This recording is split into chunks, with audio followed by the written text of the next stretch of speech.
ինչպես դա անվանել էլ այդ երևույթը, արդյոք եւ պաշտոնապես դա տուրիստական ուղևորություն է, բայց եւ մեր մամուլում եւ մեր հանրույթում ընդունված է դա անվել ուխտագնացություն։ Ուխտագնացություն մենք միշտ պատկերացրել ենք, որ դա պետք է լինի որևէ եկեղեցի, որևէ մատուռ, որևէ սրբի ոտը, այսպես ասած, բայց կան նաև աշխարհիկ ուխտագնացություններ եւ այդ առումով այ հենց ուղևորությունը Արևմտյան Հայաստան դա աշխարհիկ ուխտագնացության դրսևորման մի ձև էր։ Ու ասեմ նաև, որ Վանից առաջ Անի, Կարս, Անին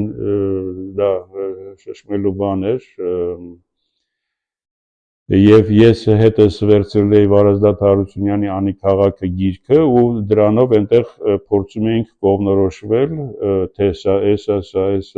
Գագկաշյանն է, այս Առաքելոցն է, այս այնա եւ այլն, այս Փարիսպերն է, սա այն Փարիսպերն են ու